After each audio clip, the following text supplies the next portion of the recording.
Good morning, everyone. Welcome to First Things First. Jenna Wolfe, Nick Wright, Brandon Marshall, Kevin Wilds. I get what Nick's doing, but Nick, it almost wasn't. Almost wasn't. Almost wasn't. It was a little closer than I think even you would have liked last night. And that, while you mumble under your breath, it was a lot closer than that score would tell you. Let us start this morning's show by wiping the proverbial brow for Chiefs fans everywhere. Nick, you know you guys dodged a bullet last night. Patriots, Chiefs, and for the Pats, no Cam, no Sony Michel. They flew into town just before the game, and yet they still managed to give the Chiefs a handful, keeping it close till the fourth quarter when Tyrann Mathieu picked six Jarrett Stidham to seal KC's 13th straight regular season win. Look, Hoyer came in and struggled, right? Stidham replaced him and struggled. Patrick Mahomes actually started shaky, but he came through in the end. He tossed a pair of touchdowns as the Chiefs do remain a perfect 4-0. Here's Mahomes after a close one last night. I mean, I think you see it with our team. You've seen it this season, and you've seen it last season with this offense. Is even if you kind of hold us down, we can go out there and make plays when they count. That's big. I mean, when you're in games like that, when you're in those kind of dogfights and you're going against teams that are really good, whenever your number is called, you got to be able to make a play. And I thought guys made plays at the end of the game to give us enough points so that we can go out there and get the win. Did Patrick Mahomes just admit that the Patriots held them down? I'm pretty sure those were the words he used and that he said. All right, Brandon, I want to start with you. Were you a little bit surprised that the Chiefs struggled a bit against a Cam Newton-less Patriots team last night? Yep. I was, but I shouldn't have. Last week, I talked about how this was going to come down to Bill Belichick versus Andy Reid, and I kind of went through the last four games. But when you look at last year, week 14, and this defense holding the Kansas City Chiefs, Patrick Mahomes, Andy Reid to 23 points, I knew they had a chance. Bill Belichick figured something out in that last matchup. He played a lot of zone. He had answers for everything they did in the run game, in the screen game, and the deep balls down the field. But I was shocked and surprised that they were in this game because they didn't have Cam Newton. When you look at Brian Hoyer last night, and this is maybe the first time I've ever said this, and being around the professional league for, 14, 15 years now, I think this is his fault. Because why do we have you? You are a veteran quarterback, and we bring you in for this very reason, to hold the team together. You're supposed to be smart. Right. And at the end of the half, you didn't even know you didn't have a timeout. You can't do that. You have 3 points waiting for you. And then in the third quarter, you have another opportunity to put points on the board, and you get strip sacked. Now, it's not like Dak Prescott against against Garrett last week, this past weekend, where, you know, he didn't see him coming in and it was a strip sack fumble. He let you know he was there. He tapped you on the shoulder, said, buddy, have a sense of urgency. I'm coming. And he didn't make any moves. Like, think about that. And to me, that is the reason why he was benched and his team lost. Because that drive, he looked amazing. He made some great throws. He was spinning it well, made some key decisions, and then he does that. And that's why he was benched. Bill Belichick's teams aren't known to be the most talented. What they're known for is to be the smartest. And Wilds, I don't know how you saw it, man, but I'm sorry, man. That's all I can say. I know you're a Patriots fan. I am sorry, because if you guys had Cam Newton, this would be a different ball. It would have been a different ball game. Well, look, Brandon, I am not accepting your apology, but as a Patriots fan, the game was a little hard to watch. There were balls bouncing off the grass. There were balls thrown into the stands. There was basically 3 INTs that didn't go down as INTs, but we know they should have been INTs. And even some of the completed passes were these little, like, no, there were 3 dunks. INTs. Wilds, you know Wilds, I'm sorry to interrupt you. Hold on, I'm sorry to interrupt you. Brian Hoyer didn't play great either. No, Brian Hoyer didn't play great either, Nick. And Jarrett Stidham didn't play great either. So, you know, it was a rough watch. It was a rough watch for me. And I think without a doubt, we had a 4-turnover game. Hasn't happened in 2,800 days. And I think, Nick, and I want you to accept this, and it takes a lot out of me, Jenna, because you know I've been on this Patriots dynasty train for a long time. I think without a doubt, without a shadow of a doubt, that the Chiefs proved last night that they can beat the Patriots JV team. Don't do it. No. And you guys can do it. You guys can beat our JV team. You come out of there with a win. It's fantastic.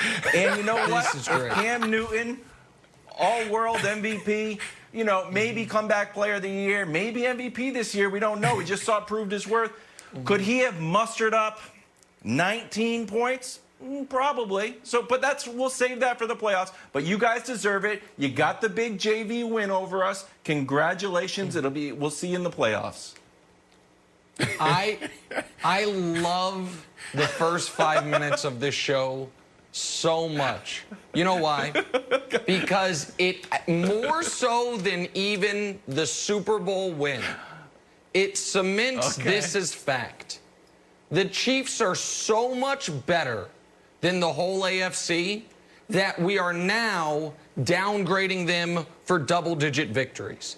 They are in the tier that the Patriots once upon a time were, where it's like, well, if we just hadn't turned the ball over a half dozen times, and if those calls didn't go against us, and if our quarterback didn't screw up, maybe we could have kept it close. I want to give the Patriots credit here.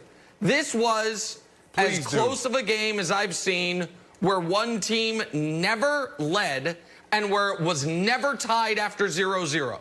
So in those contexts, yeah, it was a pretty close game, considering the Chiefs led the whole way and the Patriots never even tied it.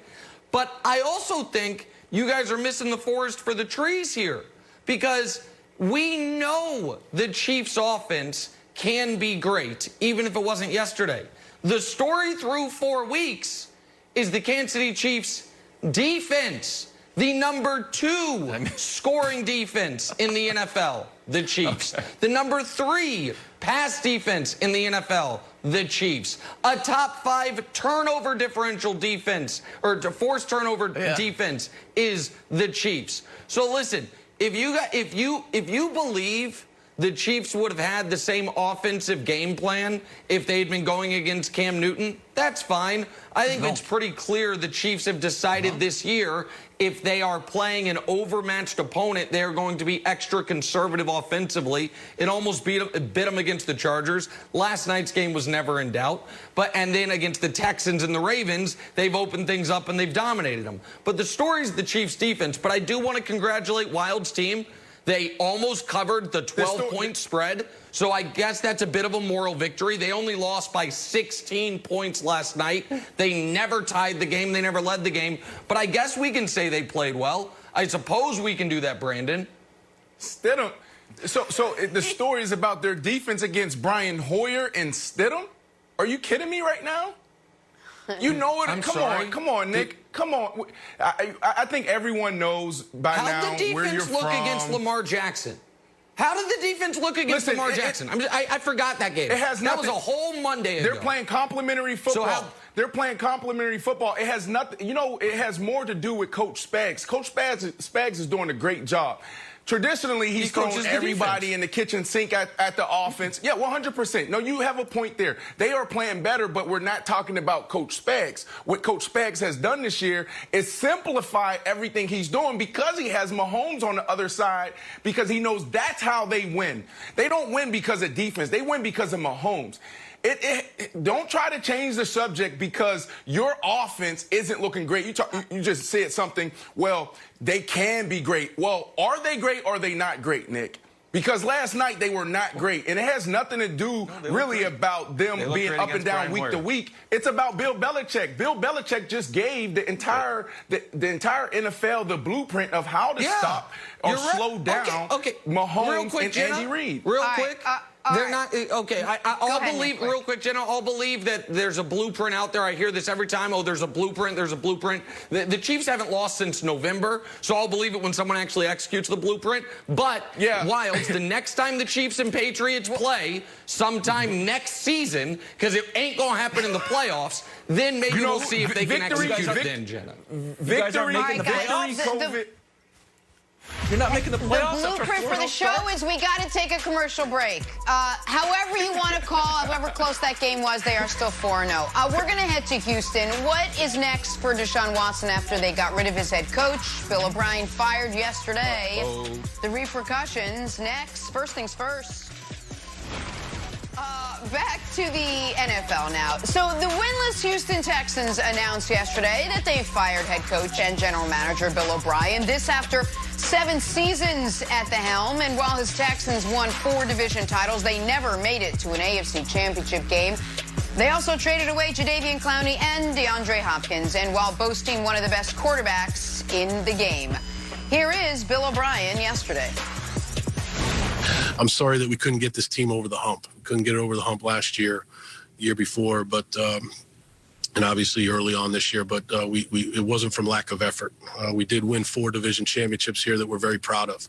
Won 4 division championships in 6 years. So we did a lot of good things here, but we didn't do enough. We didn't bring a Super Bowl to Houston, which I believe eventually someone will. I think this is a championship team that needs to get things turned around right now, but I believe in this team. Nick, what was your reaction to yesterday's news about Bill O'Brien? All right, let me say this on the front end.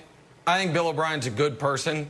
I think that I was in Houston when he was hired. I think he's done great stuff in the community. I do think his players like him. And I think that sometimes the commentary makes it seem like I dislike him as a person. I don't. And so let me say that before I do this thing I have to do here. This was such a long time coming. Bill O'Brien had 2 jobs, the head coach and the general manager, and he was terrible at both of them. And the timeline of Bill O'Brien's reign of terror in Houston goes like this. In year 2, he has Ryan Fitzpatrick on his roster. He trades him to Brandon's New York Jets so he can start Brian Hoyer. Thank you. He ended up, yeah, no problem. He ended up benching Brian Hoyer in game 1 for Ryan Mallett. He would do that again later. Year 2, he gives Brock Osweiler $72 million sight unseen without meeting him. Osweiler gets benched during the season for Tom Savage. In year 4, they have Deshaun Watson. He starts Tom Savage over Deshaun Watson in week 1 and then benches Savage at halftime of that game. That was the second time in 3 years his opening day starter didn't make it out of week 1, and it wasn't because of injury.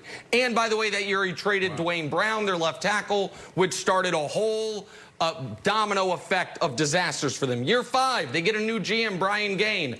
He lasts 17 months because Bill O'Brien helps bring in the former Patriots team chaplain, Jack Easterby, who then ousts Brian Gaine, and Bill O'Brien then has even more control. Year 6, they traded Jadeveon Clowney and $7 million for a 3rd-round pick, and they traded 2 firsts and a 2nd for Laramie Tunsil without signing him to a contract. Near the end of that season, he cursed out a fan while walking out of a home game. Year 7, trades DeAndre Hopkins for a 2nd-round pick and David Johnson.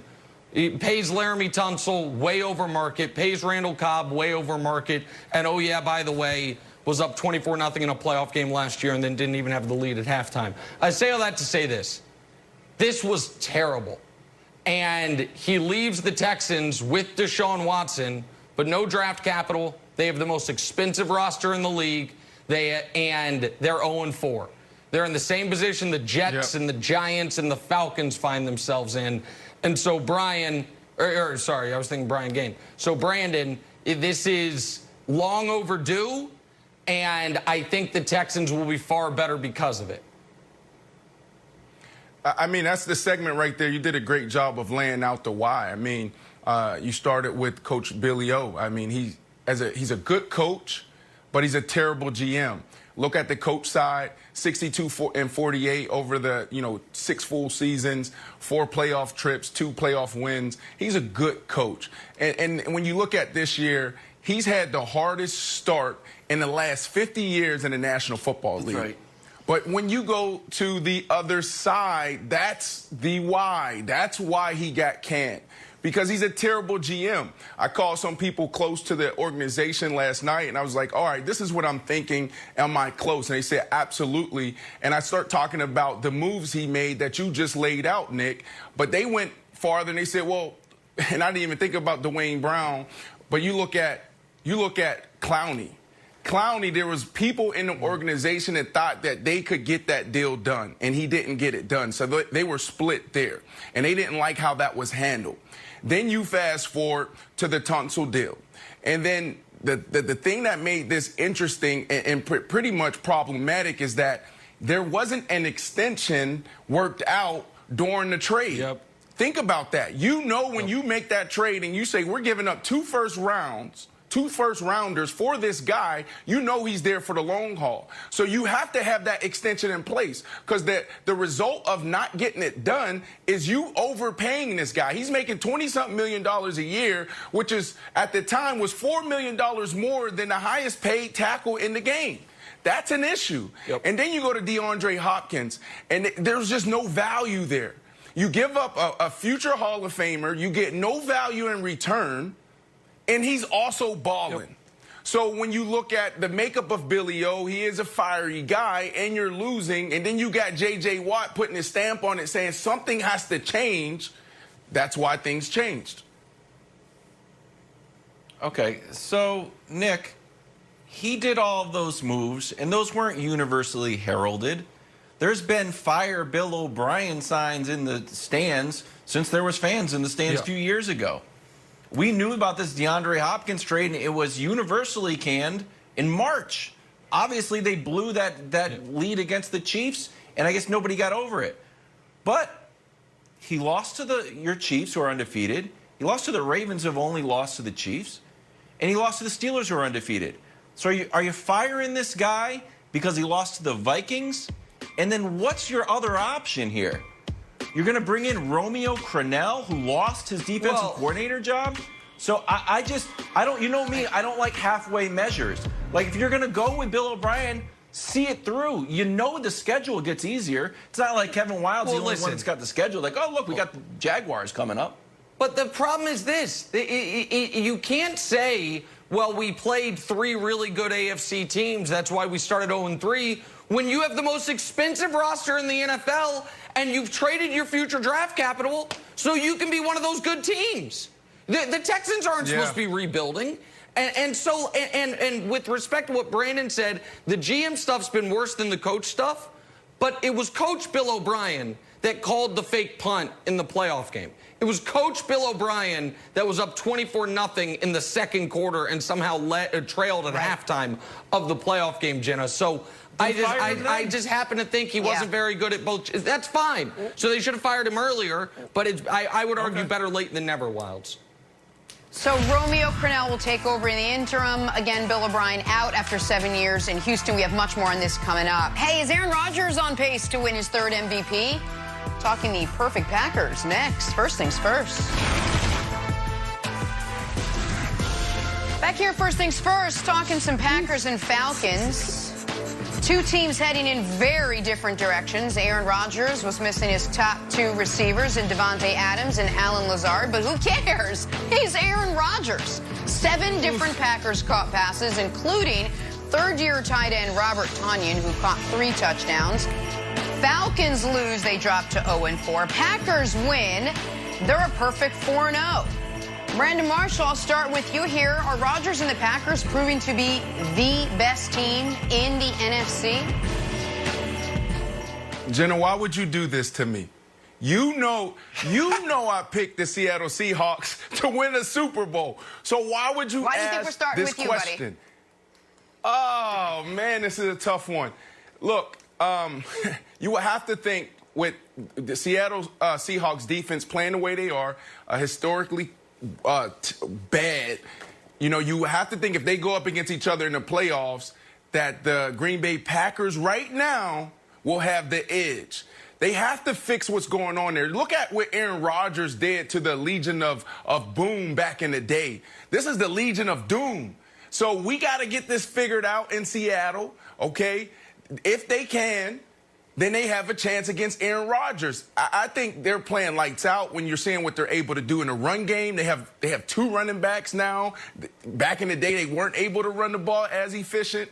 Aaron Rodgers has always looked good. I mean, he had 3 active receivers last night. One of the guys was signed the week of this week from the practice squad. I mean, you got to think that they have the edge, but I'm not going to move away from saying the Seattle Seahawks is the best team in the NFC. Well, listen, we'll figure out who if Seattle or Green Bay is better over the course of the season. I'm going to focus more on kind of the bigger picture, which is there is no question this is one of the best teams in football. And Brandon, I am furious with myself because the last 5 years, 3 of the last 5 years, Cowboys? I have picked the Green Bay Packers to go to the Super Bowl. The 2 years I didn't, and you don't know the first one, was when you signed with the Giants. I went on television and said, Marshall and Odell puts them over the top. Won last year. Eli, Giants didn't. going to the Super Bowl. No, I think y'all won 4 games. I did. I think y'all won 4 games. And this year, I picked the Cowboys, who are just is on fire on the side of the road. My habit of just pick Aaron Rodgers, especially when Aaron Rodgers has evidently reactivated God mode. And if he has, then everything looks easy. And Wilds, you hear a lot about year 2 in this system, whether it's Matt Ryan with Kyle Shanahan in year 2 winning the MVP, with Jimmy Garoppolo last year with Kyle Shanahan. I know his first year with him, he didn't play much because he blew out his knee, but still year 2 in the system. You hear a lot about that. You're more comfortable. And Aaron Rodgers seems to be exactly right, in full control. Knows exactly what the concepts of the system are, but also can do all his Aaron Rodgers pre-snap stuff he wants. He's fired and the up. arm looks as good as ever. So this is, to me, the Packers are in a great spot, particularly if they win next week against Tampa. Because with only 1 bye coming out of the conference, they already have beaten New Orleans, and New Orleans has 2 losses. They don't play Seattle. We know the bye's not coming out of the NFC East. If they beat Tampa next week, they're after 5-0 with a good cushion over everyone but the Seahawks, who they won't play in the regular season. So yeah, I mean, Wilds, they look as good as anybody in their conference right now. There's no question about it. Nick, I'm going to be honest here. Last week, I lied to you. I got on the show, I lied to your face. Because I told you I was going to go to CVS and get an apology card for Brian Gutekunst, and I was going to pick one up for you, too. And you said, Wilds, don't do it. Don't do it. It's too early. I said I was going to apologize because we ripped the Packers all this offseason, Jenna, for this terrible draft and drafting Jordan Love, and we need weapons. And Aaron Rodgers like, oh, the draft, I had to drink 2 fingers worth of tequila, blah, blah, blah, blah, blah. And now they're 4-0. And Devontae Adams wasn't there and Lazard wasn't there. And I lied to you. I did go to CVS. I did get the apology card. And I'm going to look up how to spell Gutekunst and send it to them. Is there any reason not to? They look fantastic, Nick. Stop. We have to collectively, media has to apologize. But, come on, but we have But Wilds, come on, you guys weren't far off, man. The defense over the past 5, 6, 7 years has been terrible. Right? I mean, they've always been underachievers. This offseason, I went out there and said that I felt like the Green Bay Packers have wasted Aaron Rodgers his entire career because they only got 1 Super Bowl out of him. Except Jenna. You guys weren't far off. Let me just jump in. How much, Nick, I'll ask you, how much of this is, Matt LaFleur and Aaron Rodgers, they're finally clicking on every single cylinder? Or maybe there was a fire lit under Aaron Rodgers for some unknown reason during the draft this year, and he came in with chips on shoulders. I'm not dismissing has it always been him? No. I'm dismissive of that, but not to you, because I know that that's not, that is out there, right? That actually we drafted the quarterback because it was a psychological ploy against our own quarterback. That is such media manipulation nonsense. And the reason there will be no apology tour, no apology card, is because they are doing this. No, wait a second. They are doing this despite the fact that they have gotten nothing out of their first 3 draft picks. Nothing. out of the quarterback. Nothing out of the running back, Dillon. Nothing out of the H-back, DeGuara. Even when they're undermanned yesterday, those guys it's not like they're playing starring roles. So we're talking about, like, for example, Brandon's like, well, can they be better than Seattle? Are they better than Kansas City? These are debates. If they were getting any impact from their rookie class, maybe it wouldn't be a debate. And I just think it is so insulting to Aaron. All right. That's fine. They're 4-0. Guys. They're 4-0. They're 4-0, and that's all that matters. Because at the end of this year, if let's say they go on and beat my Seattle Seahawks, no one's going to remember the draft. No one's going to talk about not getting any production. But it doesn't mean it was the right decision. It doesn't mean it was the right decision. Brandon, this weekend, I told you yesterday, I got my head handed to me betting football on Sunday. So I put a bunch of money on the Heat money line as a get even because I didn't want to have to pay anybody on Monday. And Texas, TCU, don't forget about that one. It doesn't mean it was a good decision. Because it worked out doesn't mean it's like, oh, that was brilliant, Nick. That's a really smart way to run your family's finances, is have it rely on Jimmy Butler having a 40-point triple-double. It's not a good way to run your football team like, hey, we're not gonna get anything out of our first 3 draft picks, but if Rodgers is playing peak Aaron Rodgers, it's fine. And Jenna, I think it is insulting to Aaron Rodgers to say he would be playing worse if they hadn't drafted Jordan Love. Because that's what the implication is. Brendan, however Aaron Rodgers got himself fired up for this season or whatever you want to call it, whatever has motivated him, Brandon, are you surprised that he is back to being the guy that we knew a couple years ago that maybe dipped out for the last year or two? I mean, he is like, I don't have a wide receiver, no problem. Whoever the opponent is, no problem. He's a guy on a mission seemingly this season. Does that surprise you? Look, I'm not surprised that they're winning. I'm surprised how they're winning and how awesome Aaron Rodgers looked. You go back to 2014 when I was playing for the Chicago Bears and playing against them 2 times a year. I was able to see his greatness. We were talking about this guy. Well, he was the best quarterback in football back then. The way he's playing right now, there's an argument that he is the best quarterback in football again. He throws the ball better than anyone He's throwing the ball better than anyone right now, even your guy Mahomes. I mean, the sidearm, the flick of the wrist, the tight spirals, putting it in the tight windows. He is playing some amazing football. Now, who's the best quarterback in football? It is Mahomes. I'm not even going to start that. But there is a debate how he's playing right now, and if he continues this streak, it's going to be scary down the road. Oh, that's the exact way to put it, Brandon. Mahomes is the best quarterback in football, but he's not playing like one of the 3 best right now. And the quarterbacks who are playing the very best right now are Rodgers and Wilson. Make sure you put Josh Allen in there. I knew it. I knew if I opened that door, Brandon was going to kick it down. You probably have to. Demanding I include Josh Allen in there. You said 3, and then you need 2 guys. Right, because I knew Brandon. I was just opening the door for him so he could do it. I thought you might jump in with Brady. Maybe even Stidham, the javelin. Brady. But listen, I just want to revisit Jenna's point. We are talking about, I don't think anyone believes the Packers are unbeatable, that this is a perfect team. They have a perfect record, but obviously a lot of that is relying on the fact that Rodgers is playing at a level that even for how great he is, this level might be a little unsustainable. Their second-round pick's A.J. Dillon. He had 1 carry for 3 yards last night. I don't think he has 50 yards on the season. Do you think that they would look even a little better if that second-round pick was used on acquiring DeAndre Hopkins? Their first-round pick won't get on the field all year. Do you think that team would look a little better if the first-round pick was used on a front 7 defensive player? Of course it would. So here's when Gutekunst will deserve the apology. If Jordan Love takes the reins from Aaron Rodgers one day and turns into a starting quarterback and leads the Packers to continued glory.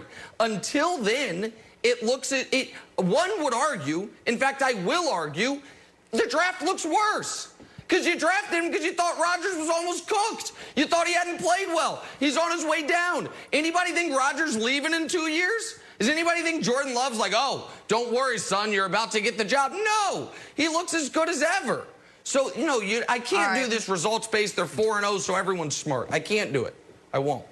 The bottom line is, Wilds, you wasted $3.25 on a Hallmark card that said, I'm sorry about Gutekunst, so you're going to want to keep that for another time. $5 now. Let's take a turn, talk some hoops. Can the Miami Heat even things up tonight with the Lakers in Game 4? This is first things first. Cards are expensive. G-U-T. $3.25, that's cheap. Nick, let's get those. Thursday Night Football returns to Fox. Brady and the Bucks meet Super Bowl 52 rival Nick Foles and the Bears. It's a bunch of Bears and a bunch of Bucks. It's on Fox NFL Network and streaming on Prime Video. There's only so many ways you can make the promos a little different. Big game tonight, guys. Lakers trying to bounce back from a loss. A little NBA Finals action. They had no answers for Jimmy Butler and the shorthanded Miami Heat in Game 3. Or maybe it was a case of the mid-series malaise for the Lakers. Either way, they know they need to refocus because the Heat might be even stronger. Bam Adebayo has been upgraded to questionable for tonight. Chris Broussard is joining us now. But, Nick, I want to start with you. How concerned will you be tomorrow if the Heat even the series up tonight? I love this. I love the continuing questioning my levels of concern or nervousness when it comes to the 2020 NBA champion Los Angeles Lakers. Listen, I won't be concerned. I will be incredibly disappointed if the Lakers lose tonight. I'll be disappointed personally and professionally. Personally, because it will, to call back to the previous segment, it will cost me a lot of money. I've got a sizable financial investment in the Lakers winning in 5. This is not. I have a sizable financial investment in the Lakers winning tonight, so I will be disappointed personally. And professionally, I'll be disappointed because Broussard, LeBron James should not let that happen tonight. This should be a vintage LeBron James step on their throat game. And Jimmy Butler was the best player on the court in Game 3. All the credit in the world to him. He also, though, had a very interesting quote. And I'm not talking about the you're in trouble because he says I'm just saying what LeBron said back to him. This is not in the heat of the battle. This is after the game, and I'd like to read it to you directly. This is from Malika Andrews, had this in her story. Quote, "We're going to win and even it up 2-2. I don't know if that's quite Mark Messier or Joe Namath, but that feels like a guarantee, Broussard. And I'm very interested to see if Jimmy Butler can cash that check, because I don't think he can. So I will be very disappointed, Chris, if the Lakers lose tonight, but I do not think that's going to happen. I'm with you, Nick. Look, I think like Nick, I picked this series, Lakers in 5. I am confident and have no fear that I'll be wrong on this. I expect the Lakers to win the next 2 games. But at the risk of sounding like Nick Wright, I will be gobsmacked if the Heat win tonight for some of the reasons that he said. Number one, the Heat will have won with something that they didn't have in Game 3, and that is the Lakers' attention. All right, as good as Jimmy Butler was, as good as Tyler Hero was in the fourth quarter, that game was more about the Lakers' malaise, as you said, Jenna. The Lakers just took them lightly, were overconfident, didn't execute. They won't do that tonight. The Heat have their attention. So if Miami wins tonight, that'll be stunning. You brought up Jimmy Butler and LeBron. Jimmy Butler had another quote, Nick, that I'm sure you saw as well. He said, LeBron's gotten the best of me too many times. I'm paraphrasing a little bit. He's got the best of me too many times, but now I'm with a different group of guys. As if to say LeBron's only gotten the best of him because he had a better supporting cast. All right, historically. So I expect, like Nick, LeBron to come out and really play a great game. Look, he may not have better stats all around than Jimmy Butler, but he'll control the game. Because some people are even saying, forget that Butler became the first opponent to outscore, out-rebound, out-assist LeBron in the finals, in a finals game, but he also defended LeBron and forced him into a lot of those 8 turnovers. So this narrative is out there that Jimmy Butler gave LeBron the business. So LeBron should come back tonight, have a great game. Finally, Anthony Davis, if they lose tonight, that'll likely be the first time in the postseason this year that Anthony Davis has not followed up a bad game with a tremendous game. He had 18 against Portland. He comes back, gets 43. He had 13 in Game 5 against Houston. Comes back in Game 1 against Denver, scores 37. Look for a big game from AD tonight. If the Heat overcome all of that, I'll play along. We'll have a series. You'll play along. I love it. So Jimmy Butler comes out. He says you're in trouble. He guarantees a victory, 40-point triple-double. He's playing lights out on the defensive end. Woo. Hey, Jenna, as much as I want to say it, I just can't say it. The Lakers shouldn't be concerned. Last week, I went out on the island and I tried to defend Kyrie Irving. I was the only one in America trying to defend Kyrie Irving, and I got absolutely crushed. I tried to defend him, saying that no, it wasn't bad. I still believe it. I still believe what Kyle Irving said. What he said. Kyrie Irving said. He went out there and said, "Oh, down the stretch, I didn't believe I had the guy for the first time ever. I think I got a guy that can hit that same shot. So I don't want to rock the boat this week with any hot takes. They have no concern. I just can't see it. You have AD, you have LeBron James, you have a hell of a coach. They can't win 3 out of the last 4. They have no chance, Jenna. Okay. Brandon, don't let your terrible Kyrie take shake you off your Heat love. It's totally fine. It's in the past. It wasn't terrible. Don't worry about it. It wasn't terrible. Just because I was the only one in America. Anyway. But when you're the only one in America, you got to be like, ahead. wow, am I the only one in America? Only one on this 2 people in America, you and Kyrie. Hey, here's what I think we're due for, Nick. We're due for the weird game. There's always a weird game. In the first 2 games is sort of like the big stars, LeBron and AD. Last game was Jimmy Butler's game. Now we need that weird game. So a few weird games in history. 2013, Danny Green goes for 27 points in Game 3. 2015, American hero Timothy Mozgov goes for 28 in Game 4. Last year's closeout game, Fred VanVleet goes for 16 in the second half. Now Fred VanVleet's sort of like household name, but back then he wasn't. So, Broussard, I'm going to you, buddy. America's fastest, hottest growing game, the envelopes of wisdom. I have 3 envelopes here with a potential weird game. Pick an envelope on, and we never know who the weird game is going to go to. Who do you want? Do you want envelope 1, 2, or 3, buddy? Pick an envelope. First of all, I think the weird game was Game 3, but give me Game 2. Give me Game 2. Or envelope 2. Not Game 2, it's just envelope 2, buddy. Envelope 2. This game. It's taking over the nation. Envelope 2 is this. Oh, Duncan Robinson, congratulations. You're going to have the weird game. Remember, he went for 24 points, 7 or 8 from 3 in Game 2 versus the Pacers. Look for a big night from Duncan Robinson. Weird game winner, Chris Broussard and Duncan Robinson. This you win isn't the home version. This is not going to help and I know Wilds reads the YouTube comments. I never had, but I've started now because of Wilds. There is a subsection of our viewers who thinks Kevin Wilds and I don't get along. This isn't going to help that. Wilds, I challenge you to open all 3 envelopes because I postulate every single one of them has a Miami Heat name on it.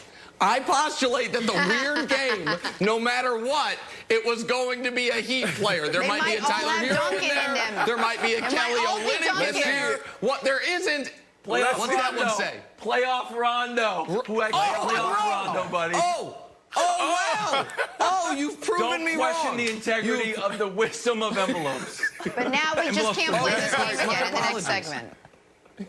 My apologies, Jenna. I was wrong. Moral of the story, someone's going to have a weird game. All right, but Broussard, you contend that the weird game game already happens. We just had the weird game, didn't we? Jimmy Butler playing like Michael Jordan. With all due respect to Jimmy Butler, he played like Michael Jordan. Come on. That was the weird. It's not a weird game when a superstar I'm sorry goes to for mess 40. up the whole game show. Show theme. Real quick, I loved it. Wow. We're due for a weird game. We're due for a weird game. I love it. All right, Chris Broussard, that game went so well. We're going to take a commercial break. You enjoy the basketball game tonight. Thank you, as always. Back to our top story. Tough night for the Chiefs. Tougher night for the Patriots. Next, first things first.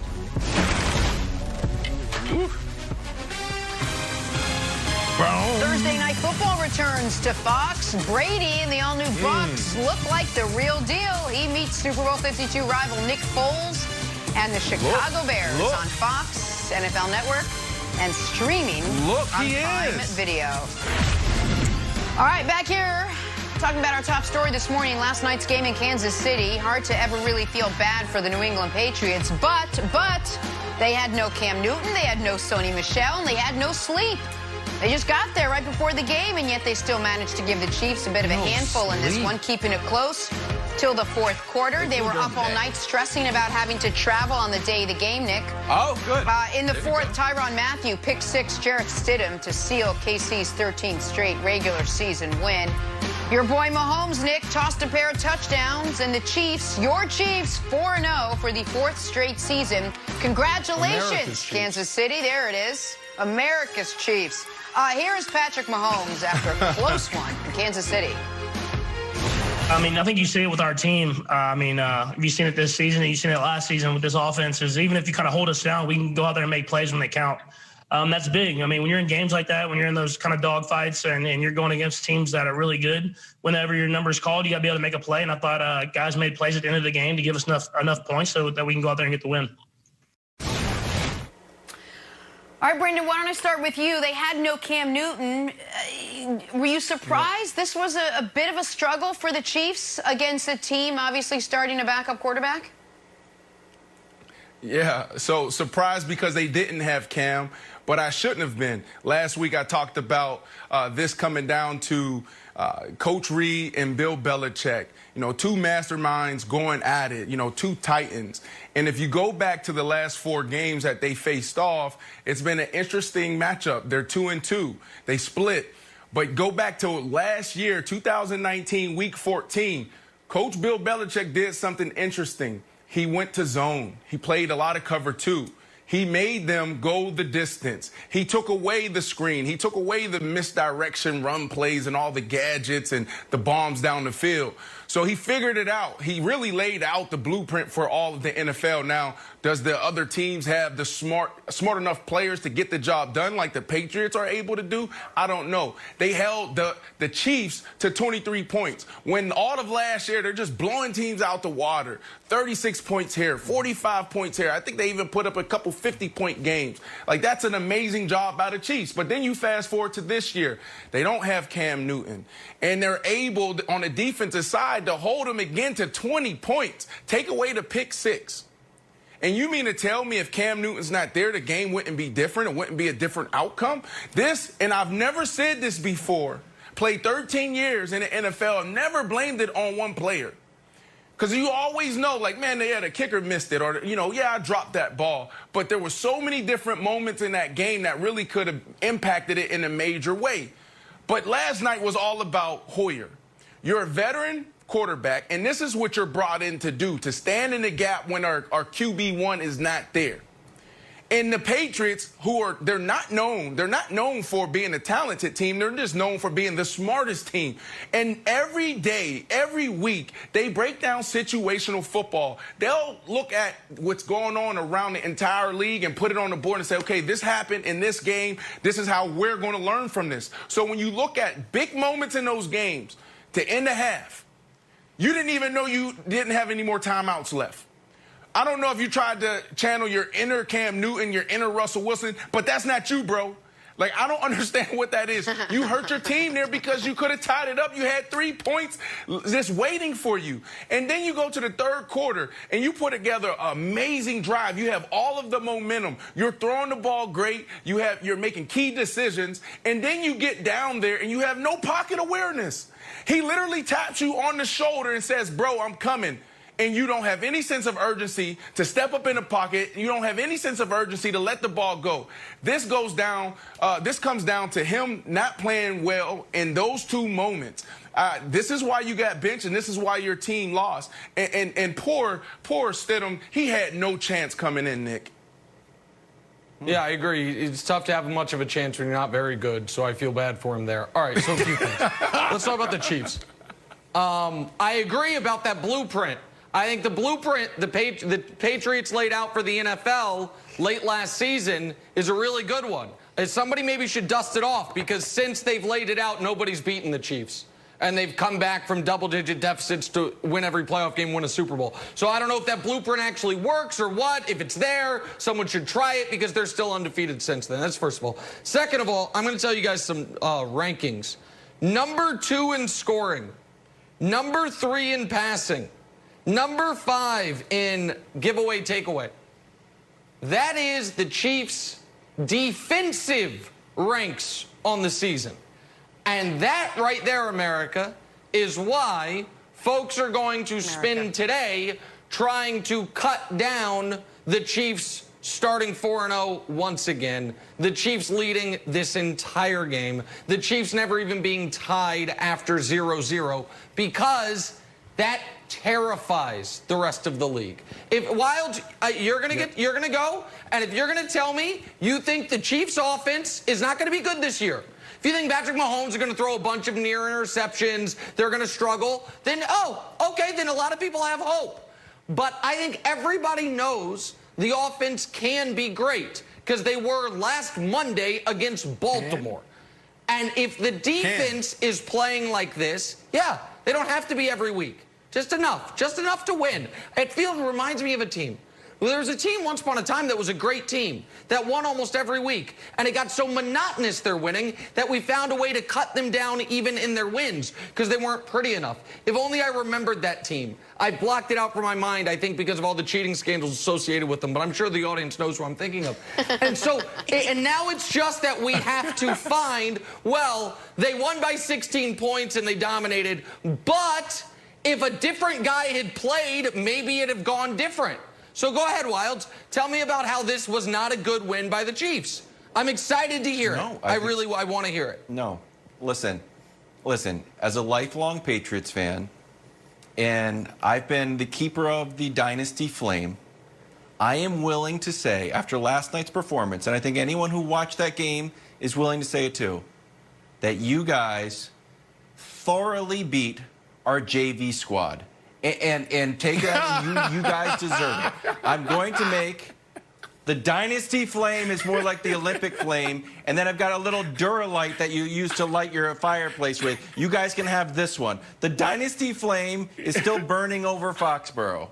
The idea that you're taking any joy in the fact that we started Brian Hoyer, who is now 0-11 in his last 11 starts, as Patrick Mahomes threw the ball to Devin McCourty, was saved by the referees on an in-the-grass call, and then threw to triple coverage later in the game.